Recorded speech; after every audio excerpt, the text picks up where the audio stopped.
recent reports that Indonesia is going to be sending military forces as peacekeeping forces and to provide military aid. It was approved by the Indonesian authorities to send more Hercules aircraft and military equipment to provide aid for the people inside of the Gaza Strip. Also, help treat approximately 2,000 Palestinians and then bring them back to the Gaza Strip. Now, some people were talking about the fact that Indonesia might be part of this plan to expel the population outside, which they outright denied. They said, we're going to treat 2,000 people and we're going to bring them back. And there are people who are being treated outside of the Gaza Strip, and they also have an option to go back to the Gaza Strip. Nothing in terms of this large-scale ethnic cleansing that Israel is talking about. They're outright denying it. But the interesting point here is the fact that they're talking about Indonesia participating in peacekeeping forces inside of the Gaza Strip, similar to what they've done in Lebanon. This is an interesting development. Why? Because clearly any talks about this day after that they're preparing for and some potential security arrangements are at a really advanced stage now. Indonesia is considered to be a country, Indonesia and Malaysia and other Asian countries are considered to be countries close to the Palestinian side with multiple Palestinian groups. They're close to the Palestinian Authority. They're close with the elements with the Palestinian resistance too. Clearly, there's some sort of development happening there, especially with Israel now declaring that the head of the Mossad is going to Qatar. Mossad chief reportedly meets Qatari leader in Doha for hostage deal talks. So we have a situation now where Israel is outright participating in the talks. So we're no longer in a phase where Israel is not talking. If they're sending a delegation, that means they're doing a U-turn. They previously withdrew the delegation from Doha because according to them, Hamas wasn't really giving they're not playing ball with them. They're not being reasonable. They're not being serious. Both the Israeli side and the American side said that, and that they want to find these alternative options to try and reach a solution. Clearly, they did a U-turn on that. This is coming following more pressure happening from the civilian population. And Israel is facing pressure internally too. For example, there was a Jewish Orthodox man praying there's a Holocaust in Gaza on the Western Wall that they consider to be very holy. And more people are protesting against the JHF inside of Israel, taking more action against the JHF. One of them was called the Radical Bloc in Israel, confronting JHF leaders in Tel Aviv, CEO John Acri, spokesperson Chapin Fay, and their team. JHF is not a humanitarian organization. It's a weapon of genocide. We will find them, disrupt them everywhere until the siege is lifted and JHF is dismantled. There was a bigger problem for the head of the JHF. This was sprayed outside of his house, John Acri. Death to the JHF. John Acri, the interim executive director of the Gaza Humanitarian Foundation, was targeted at his home and vehicle by activists protesting the organization's role inside of Gaza. Clearly, it's actions like these from the people that are leading to actions on the ground, whether when it comes to the policies being changed or the recognition that they're talking about or the humanitarian aid, all of that. These are very important developments. In the meantime, the Palestinian resistance is increasing its attacks against the genocide forces inside of the Gaza Strip, with Al-Qassam brigades targeting 2 Israeli tanks with Yaseen-105 and explosive devices near the Abu Hamid roundabout in the center of Khan Yunis. The Palestinian resistance has been increasing its attacks in the past few days. The attack before this had a sniping action against Israeli terrorists, and also other resistance groups inside of Gaza were targeting bases of the genocide forces.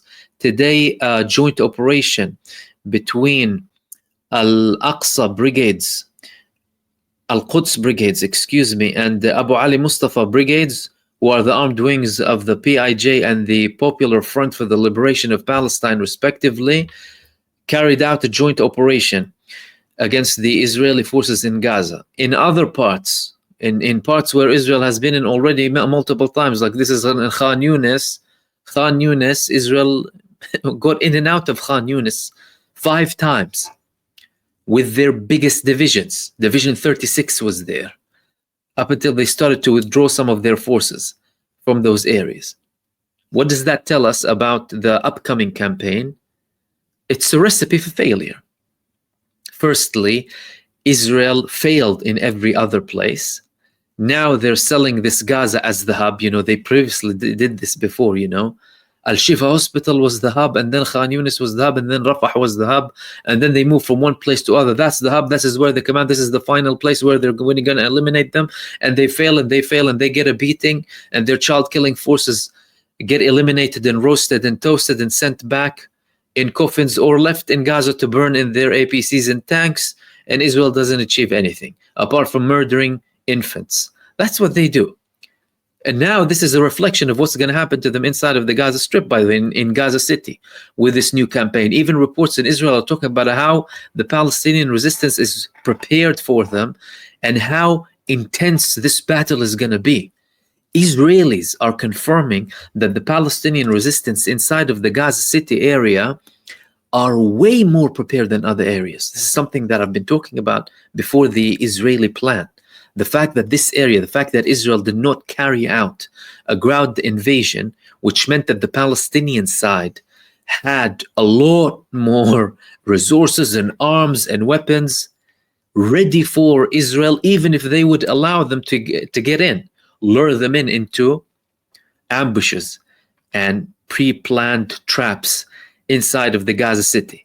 Because some elements in the Israeli government now are talking about the fact that they want to see Gaza City like Beit Hanun, total rubble, total destruction. I mean, Israel is implementing in Gaza what you used to see in comments of the Israeli public whenever we used to hear news about Gaza. Politicians and the public, you know, level Gaza, level Gaza, level Gaza. We used to always hear that. And, you know, people would think previously, what are these insane people? And now they're implementing all of that, but they want to continue this process to a level where they're destroying rubble upon rubble. Shows you lack of strategy, by the way, in terms of taking down the resistance. Just damage and destruction. This is what these people understand. Psychopathic.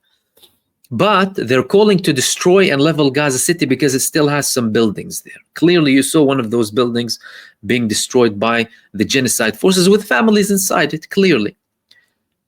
But we have an example of what happens in a totally destroyed area, like Beit Hanun, which is the closest town or city next to the Israeli borders.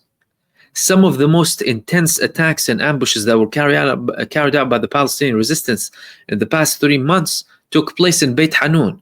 As a matter of fact, Israel declared that they killed the commander of Al-Qassam brigades in that area, only for him to pop up after the ceasefire, and even sometimes during the actual genocide taking place, roaming around between people and speaking to the public and making sure that he is in communication with everyone, over the ground, under the ground too. Another exposure of the Israeli lies. But that tells you that the destruction of buildings on top of the ground does not harm the capability of the resistance. As a matter of fact, it works to its favor, because Israel restricts itself further with its psychopathic, racist blindness and bloodlust, and this act out of anger and blindness, totally delusional. It helps the Palestinian resistance because imagine you are in an army or whatever, and you're having to work with destruction. I mean, if you need to find anything, you wouldn't be able to find destruction, let alone fighters who are moving from one place to another, having guerrilla warfare, moving from one place to another. Anyone with an ounce of brain or with an ounce of logic in the Israeli establishment, security establishment, is telling the political leadership it's not going to happen. Russia failed with guerrilla warfare. America failed with guerrilla warfare. Who are we to succeed with guerrilla warfare? This is going to be a Vietnam for us in Gaza. It's not going to work. But Benjamin Netanyahu and his maniacs are clearly preparing for something, despite the fact that the IDF is incapable. Ignoring the fact that the IDF is incapable. Being in denial of the fact that the Israeli army doesn't have the capacity and simply cannot. And that stems out of something more serious, by the way. The arrogance which leads to ignorance, with them being in denial of their own capability. They always had this impunity from the Western world. Oh, you know, we can't criticize them, and these are God's chosen people somehow. And some people still selling this BS, by the way, for either religious purposes or whatever stupid delusional purposes. And now they are in a stage where their army has been humiliated.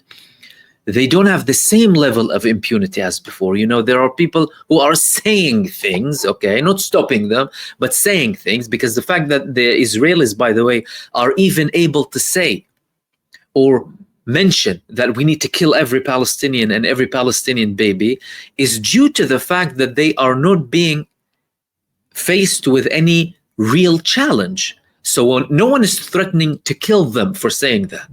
No one is saying we're going to level Tel Aviv and other parts of occupied Palestine if you dare to level Gaza.